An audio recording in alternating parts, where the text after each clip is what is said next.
Hello, you're with India Post Live. I'm Ishan Russell, and today we're talking about the politics of polarization. Yes, the agenda of 2014, it seemed, was developmental some time ago, but now a lot of polarization politics is happening. There are a lot of comments being made. There are a lot of antics that are happening that certainly have created divisions along caste, community, region, religion. Why is that happening, and who's responsible? We're trying to discuss that today, and we would like you to participate in this conversation as well. IndiaPostLive.com is the name of the website. You can go there, log in, post your comments. You can also use Twitter and use our Twitter handle at IndiaPostLive or hashtag IndiaPostLive to your tweets to join in the conversation. So first, let's take you through why and how the agenda for this election has changed from development to polarization. BJP's Narendra Modi started the 2014 general election campaign trail by stressing on development. But it was only a matter of time before it went the usual way. He attacked the Congress for starting a pink revolution, accusing the party of promoting cow slaughter and meat exports. His protege Amit Shah went a step ahead by asking people to take revenge and regain lost honor in the same region, Western UP, which saw communal riots in September last year that left 43 people dead and thousands homeless. Not only in UP, in all over India, there is a very strong polarization. But polarization for the development, polarization for the good governance, polarization for the education. How could the ruling Samajwadi Party in UP miss out? Their chief Mulayam Singh termed rape as a mistake that could be pardoned. While senior leader Azam Khan touched new heights of fiction when he claimed that the Kargil war was won only by Muslim soldiers for India in 1999. Just when one thought that our politicians are turning a new leaf, it seems they just didn't stop there. Instead, they took a U-turn back to square one. Alright, so what is and who is responsible for this shift from development to polarization? To discuss that, we have in the studio Aasha Kosha. She's a senior editor and a resident expert. Tehseen Poonawalla joins us. He's, of course, the founder of the Youth for Congress and, of course, has been working with the Congress party on various initiatives. And Vinit, Goenka, co-convener of the IT cell of the BJP, joins us live via Skype from Mumbai. So I'll just set out the rules as it is. It's not a political debate. We're not here to score points. We're just trying to understand that how has this shift happened and who's responsible for it. No arguments, please. So I'll start with Tehseen first. Since you're here, Tehseen, go ahead. Your opening statement as far as the shift from development to polarization. But what made you say that when it comes to the BJP, it was about development? It was never about development. It was always about polarization. The fact is, and I'm telling you this as a fact, right from the beginning, Narendra Modi was going to contest from Varanasi. Why? All of this was pre-planned. Let's take a step backward. Amit Shah, who was banned by the Honorable Supreme Court from entering Gujarat. By the way, the first Home Minister was the dubious record of being banned to enter his own state, was sent to Uttar Pradesh. I am asking you or any of your audience to tell me what connection does Amit Shah have with development? Of course, Amit Shah went there for polarization. He went there and indirectly started the Ram Mandir issue when the matter sub judice. Slightly diverting from the topic, the BJP needs to answer the last time they collected funds for the Ram Mandir, where is those money gone, that they've bought the money, the topic out again. But he then went there and started the polarization drama, as I so call it. Coincidence that Amit Shah goes to Uttar Pradesh, he goes to the area where the riots take place. There is a fake CD, which not the Congress, which not Congress sympathizers, but the independent media then discover a CD from Pakistan that shows a man being killed. There is a fake story of a rape that takes place. No rape actually takes place. This is also discovered by the media. This then leads to polarization. Hand in glove is the Samajwadi Party, the second side of the same coin. They want the Muslim votes, the BJP wants the Hindu votes. The two of them, no rapes can take place, no riots can take place without the state police intervening. The Samajwadi Party plays along. There are these terrible riots where Indians are killed. Forget the religion, where Indians are killed, shivering in the cold. They are sent in relief camps. Who does this benefit? It benefits the Hindutva BJP and those seeking the Muslim votes, the Samajwadi Party. Who does Narendra Modi when he's on the diet fell state? Not the Hindus who saved Muslim lives, but the Hindu MLAs who perpetrated the riots by spreading a false CD.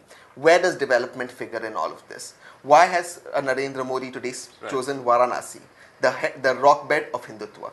That is the question that people need to answer. All right, Vinit, you would, I'm sure, like to respond to that, but your opening statement as to who's to blame, and has the agenda really shifted from the politics of development to the politics of polarization? Vinit, if you can hear me? Can you hear me? All right, we'll just try to get back to Vinit, but Aasha, what about what Tehseen was saying? Just as a larger issue about development and polarization, has the agenda completely shifted? I mean, everybody was talking about various models of development, and suddenly we're in an election where such statements are being made that are dividing people along caste and religious lines. Well, even if I want to be very neutral in this debate, because there are two people from two parties, I would like to be neutral. But at the same time, I have to agree with what Mr. Poonawalla has been saying.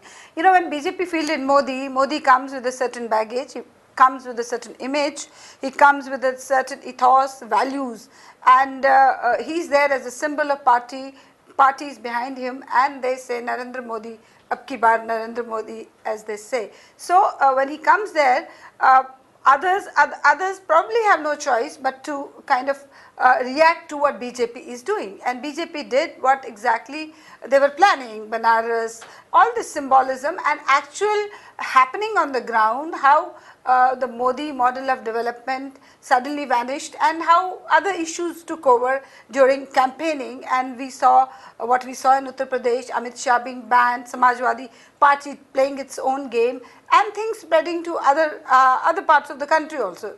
A clear polarization. After a long time, I must say, in election there was a clear polarization. But at the same time, what did Congress do?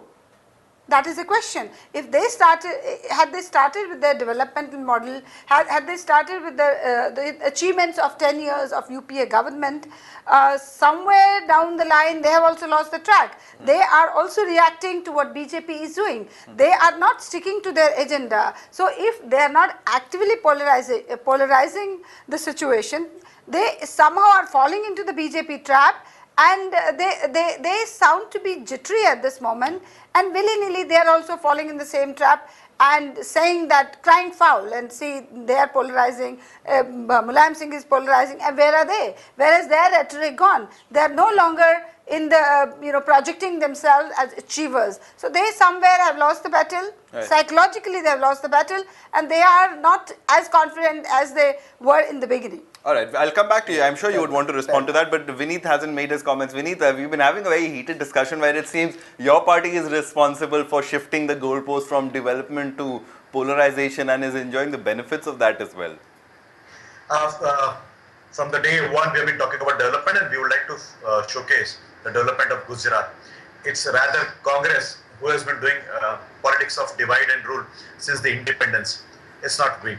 So let me just tell my learned panelists, co-panelists, both of them, that the divide between Muslim and Hindu was started by Congress. We deny that.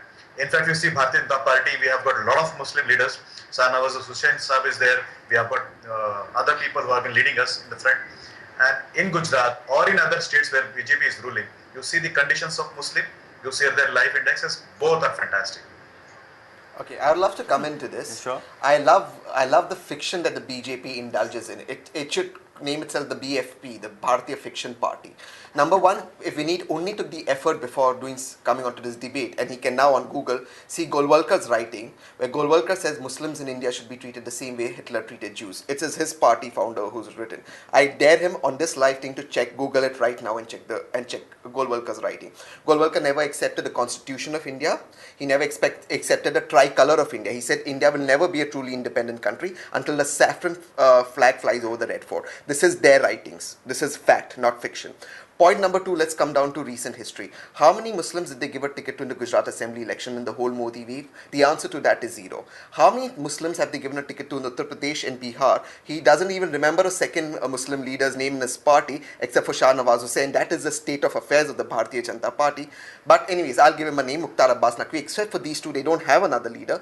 And he struggled to remember the second one. But let me finish. He got they threw out leaders like Jaswant Singh to bring in Sabir Ali, a crook like Sabir Ali. This is the state of the Bharatiya Janata Party. Let's not go there.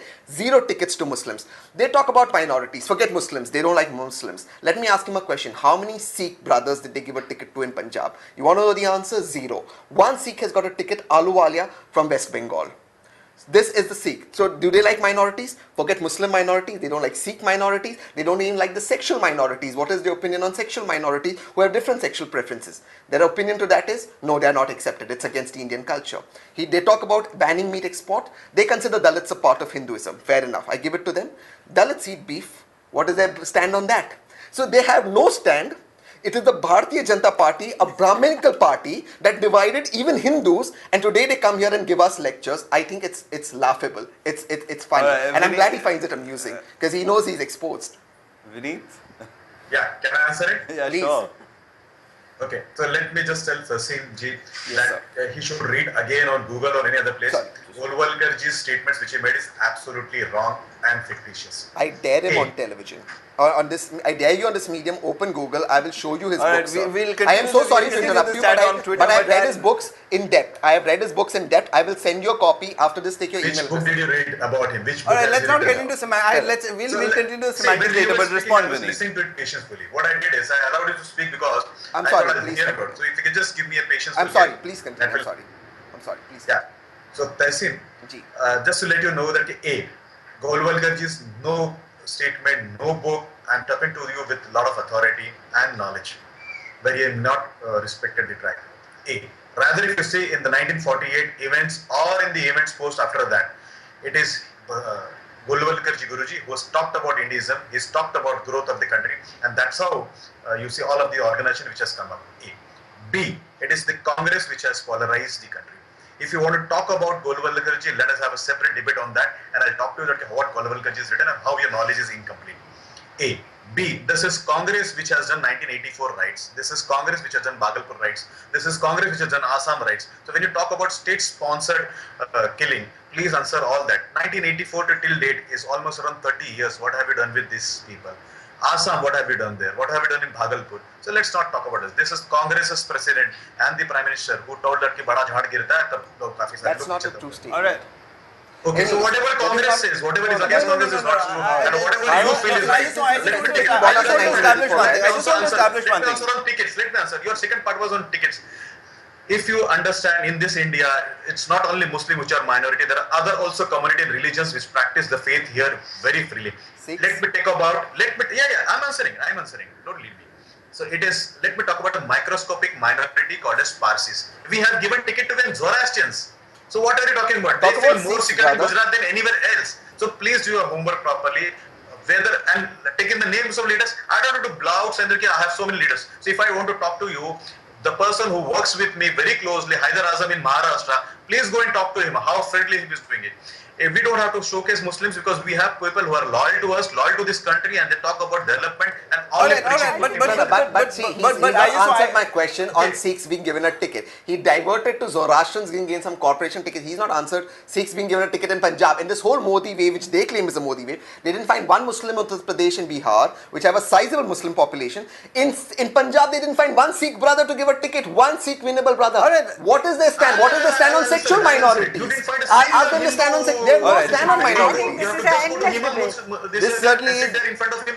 How do you ask us that how whom to give a ticket? It is our internal matter. Of We course give it tickets is. on the basis of merits. All right, fair enough, fair When enough, the fair enough. state Let when me the just a state minute. decides who are going to be contesting, the central parliamentary board discusses it, and on the basis of the merits of the case, they are going to give tickets. Whether they are Hindus, Muslims, Sikh or Parsi, it is not a measure. It is not Exactly. a All right, they single didn't find a mention that single whether they are Sikh having of merit. religion. They don't like It's only Muslims. visibility They didn't and find a the single merits. Sikh of merit in The Punjab. point That's the is state of reducing affairs it to in the rhetoric. We're BJP. reducing it to rhetoric right now, but the point It's is, not the fact. It might be fact, but I just want to establish one thing that certainly, and I think both of you would admit it, Vinit, that the amount of development that we used to talk about, like for example, the Gujarat model of development, the model of development that India should follow, the questions about economy, about jobs, suddenly all that seems to have been undermined by speeches made by leaders from your party, like Mr. Amit Shah's speech in UP, for that matter, or what Vasundhara ji said in Rajasthan about in response to what the Congress's candidate from Saharanpur had to say. So all these kinds of statements have really shifted the focus from development to polarization, and that is the bigger worry, that this would scar the country. Would you agree that the BJP perhaps has gone a little astray in promoting only development rather than polarization? See, we have been talking about development. We want to only talk about development indexes. There are a lot of indexes like the GDP growth within Gujarat, the inflation control within the Gujarat, the rights control after the 2002 control in Gujarat. We talk about development participation of all the faiths and the communities, gender in Gujarat. We wouldn't talk about this. It is Congress which started this debate. Because they have nothing to showcase. It is Congress which has a weak Prime Minister whose own advisor writes a book on the Prime Minister. It is not we who have written that book about it. Okay, it is Congress which goes to Muslim leaders or Muslim religious leaders and begs for votes. It is not Bharatiya Janata Party. So where is Bharatiya Janata Party polarizing it? I need to answer We are talking about, let us compare the health index of Muslim brothers in Gujarat, Chhattisgarh and Madhya Pradesh. Let us talk about the income potentials which they have got in the last 7-10 years in Bharatiya Janata Party ruled states versus the Congress ruled states. Let us talk about the Muslim minority morcha which is there in BJP, which is vocal, which has been participating in Bharatiya Janata Party's organizational activities. Let us talk about how many people they have grown big. It's only one family, and one family. We have here everybody who participates. There is an inclusive politics within Bharatiya Janata Party. Unlike Congress, where whatever has been done is done by one single family, we talk about inclusive family. That's why it is called as parivar. So it is not only about inclusion politics. We talk about development, and let us come on the indexes like what is the growth index, how many Muslims have been arrested in Maharashtra versus how many Muslims were imprisoned in Gujarat. See, why Gujarat, the Chhattisgarh or Madhya Pradesh has seen development? Because these chief ministers of respective states focused only on development rather than appeasement. Alright, so you're basically saying that development is still the agenda. Let me complete. We talk about justice to all and appeasement to none. So I would like to just let Tehseen ji know that we don't talk about any appeasement. For us, everybody is Indian. I would love to, I don't know where to begin demolishing Vinit's argument. So we'll begin with his last statement, justice to all, appeasement to none. Hey, you know what? I love the line. Great fiction written by APCO, except the Honorable Supreme Court moved cases out of Gujarat because cases were being manipulated. Again, exposed by whom? Exposed by the media. How public prosecutors on Modi's payroll were coaching witnesses on what to speak. Who moved it out? The Honorable Supreme Court. Any justice delivered in the 2002 riots have happened in the cases that went to Maharashtra, not in the cases that went to Gujarat. So let's understand, justice to all, appeasement to none never happened. I belong to a Gujarati Muslim mother. Okay, now let me give you a fact. For the last 3 years, my mother has been trying to get a house in Gujarat. I challenge Vinit again in front of your audience live. The 4 houses that my mother selected in the areas she wanted, she was denied a house. You know why? Because she's Muslim. There's a Hindu area in Gandhinagar, there's a Muslim area. So Hindus have to stay in one area, Muslims have to stay in one area. This is a fact I am putting on record. And my mother was denied a house on being Muslim.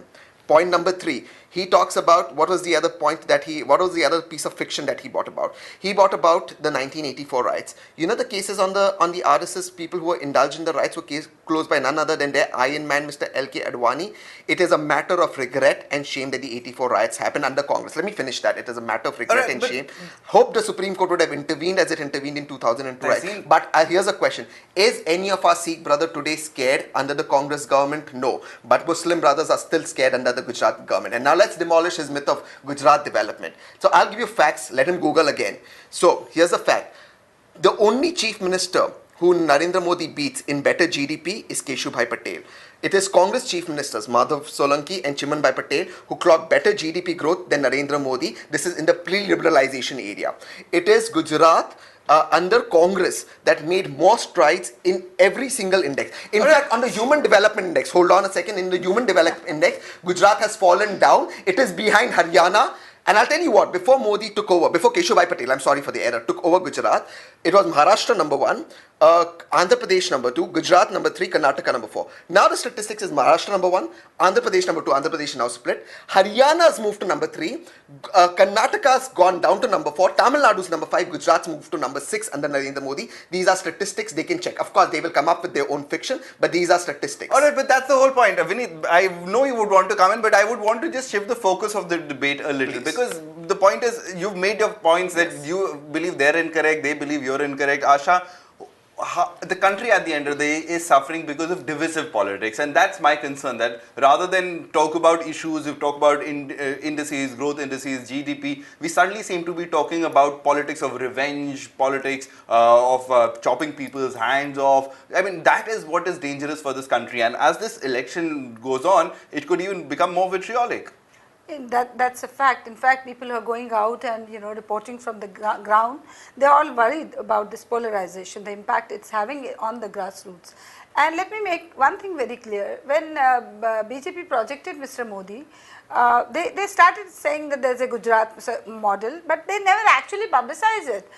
The fact of the matter is that BJP's manifesto, which should ordinarily list all their vision of the country, how they want to rule this country in case Mr. Modi and his party comes to the power, that was not ready in time. It was delayed because they were very confident that there is Mr. Modi who will get us tickets. So for them, it was never about development. It was always about Modi. That thing is very clear. But now what is happening on the ground in UP and areas around that, in the hinterland particularly, the polarization is becoming stronger and stronger, and which is worrying people. What happens in case Mr. Narendra Modi comes to power tomorrow?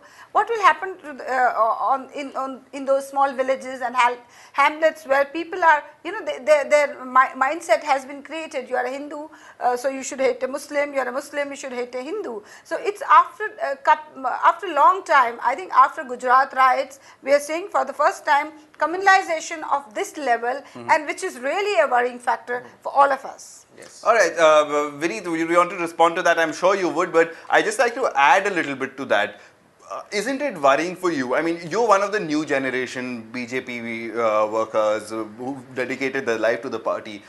You've come in with a plank of development, and when you go to UP and you hear leaders talk the way they do, and you know what the kind of politics that is happening, aren't you a little worried in a personal capacity that the agendas for this country could get a little muddled?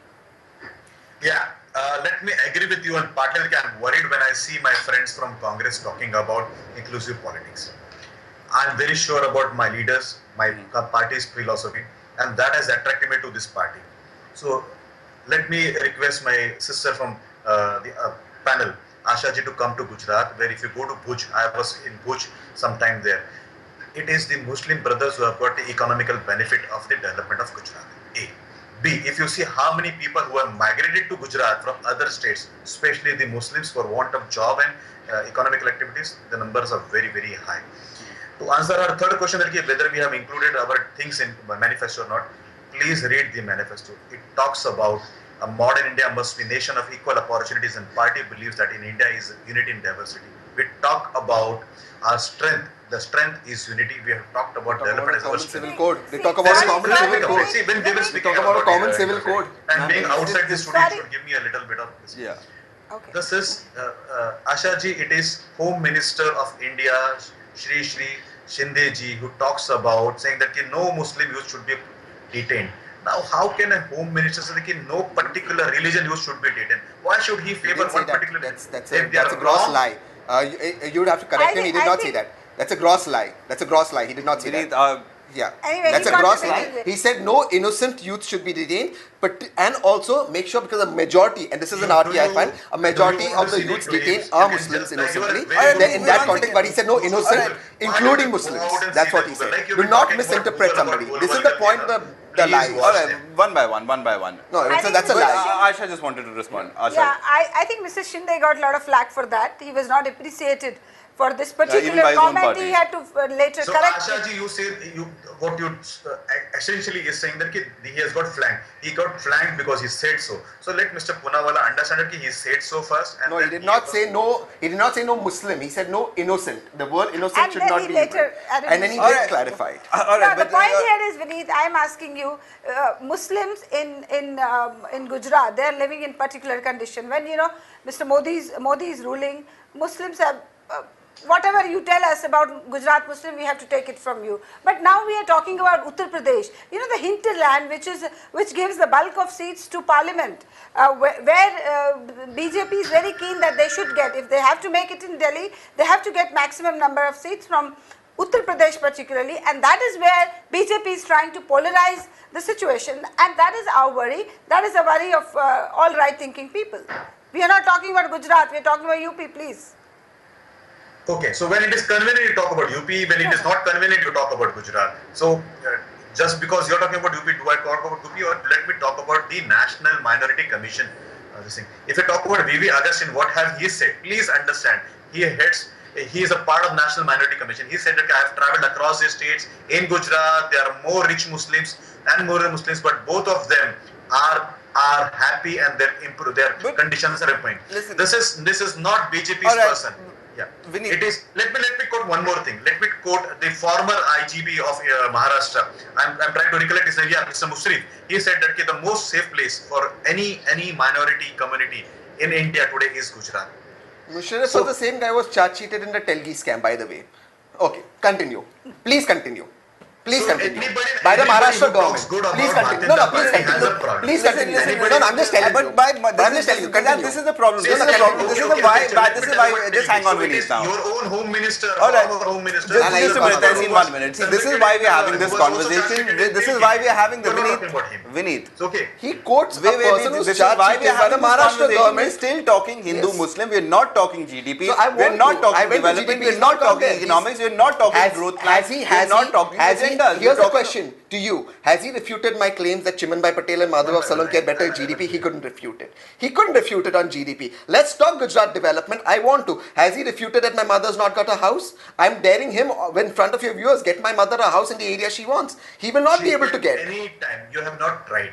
So let me I told you 4 houses. I don't know how he... Alright, but alright, I think there are a lot of viewers who also want to come in. Why won't she get it? Because they denied her as she is a Muslim. Okay, come on, let's go today itself. Alright, we'll continue this. I'll get you both in touch on Twitter after this and we'll continue this conversation there. But Vinit, there are a lot of people who want to ask questions on Twitter. Vinit, there are a lot of questions and a lot of viewers, and you also can come in and ask your questions to our experts over here. What do you think about it? Is the politics of polarization what 2014 this election has become about? It's not about development anymore. Certainly it seems so. We're only talking about religious identity. And that's the concern for India. What do you, the viewer, think? Write into us. IndiaPostLive.com is the name of the website, or hashtag IndiaPostLive to your tweets, or use our Twitter handle @IndiaPost. There are a couple of tweets that have come in. Snow Leopard writes in, again we're talking about Muslims and Hindus. Religion should be banned. It should be made punishable by law. But and Vikas Huda writes in, it's about the development of polarization. So this is the kind of cynicism that perhaps many in 2014 thought that we would be putting in our past, that we would be talking about a positive kind of politics. Yes. But this election, and Aasha, I'll give you final comments. Everybody's getting final comments. Aasha, I'll start with you. But this election certainly seems to have lost that, and we've once again gone to the past where we were back to square one. Yeah, that is a very sad part of this election. I think BJP was on a very strong wicket. There was the so-called Modi wave. If they believe it's real, then they should have been more confident. I think there was no need for them to polarize the situation the way they have started polarizing. And not just the BJP, the SP and other parties else is to blame. You see, the bigger force, it starts and others react and they follow, because they are feeling threatened by the presence of a bigger force which is taking course to this kind of politics. So I think BJP was leading this time, and others were no saints, they also followed, particularly a Samajwadi Party in Uttar Pradesh, and things started soaring out. And as the D-Day is approaching, we are getting into the final phases of elections. I think there's more and more polarization happening, and one doesn't know what happens in case BJP comes to power. We have, at the moment, people are feeling very sad, very threatened and very scared of the coming days. All right, Vinit, final closing statements. See, no time, never has Modi ever spoke about any religious preferences or threatened to anybody. Rather, if you see Modi's entire agenda is about development. He has never met a particular religious leader asking for votes under any name, either secularist name or any other name. We have been talking about development. We have solid material to showcase about development in not only Gujarat but Chhattisgarh, Madhya Pradesh, Goa, and other states also. So we are not afraid. We are very confident. And 12th May, we'll talk about all this. The number of seats which we'll get will showcase both to my co-panelists how much confident we are and how much people have faith in us. All right.